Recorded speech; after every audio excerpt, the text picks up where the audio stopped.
தூங்குறதெல்லாம் ஒரு வியாதியாடா அப்படின்னு நினைச்சேன். எனக்கு தம்பி தூங்குறதும் வியாதி தான் அப்படின்னு புரிய வச்ச சிண்ட்ரோம் தான் ஸ்லீப்பிங் பியூட்டி சிண்ட்ரோம்.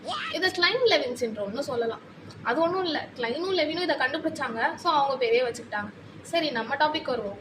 நார்மலாக ஒரு மனுஷன் எவ்வளோ நேரம் தூங்குவாங்க? ஒரு 6 மணி நேரம், ஒரு 8 மணி நேரம், ஏன் 9 ஹார்ஸ் சவுண்ட் ஸ்லீப்னே வச்சுக்கலாமே. ஆனா இந்த சிண்ட்ரோம் உள்ளவங்க 20 மணி நேரம் தூங்குவாங்க. கண்டினியூஸா தூங்குவாங்க, எந்திக்காம தூங்குவாங்க. தூங்கி அடிச்சுட்டு ஃப்ரெஷ் ஆயிடுவாங்களா அப்படின்னு கேட்டா அதுதான் கிடையாது. திருப்பி படுத்து தூங்கிடுவாங்க. யோசிச்சு பாருங்களேன், நான் ஒரு 12ஆம் தேதி நைட்டு தூங்குறேன், 13ஆம் தேதி காலையில எந்திப்பேன்னு நினைச்சு தான் தூங்குவேன். ஆனா அப்படி கிடையாது. அன்னைக்கு ஈவினிங் தான் நான் எந்திக்கிறேன். எப்படி இருக்கும்? கன்ஃபியூஸ்டா இருக்காது? நான் பண்ணணும்னு நினைச்ச வேலையெல்லாம் கெட்டு போயிடுச்சு, ஏன்னா நான் தூங்கிட்டேன். இரிட்டேட் ஆகாது. 3 நாள் முன்னாடி என்ன சாப்பிட்டீங்கன்னு கேட்டா ஞாபகம் இருக்குமா?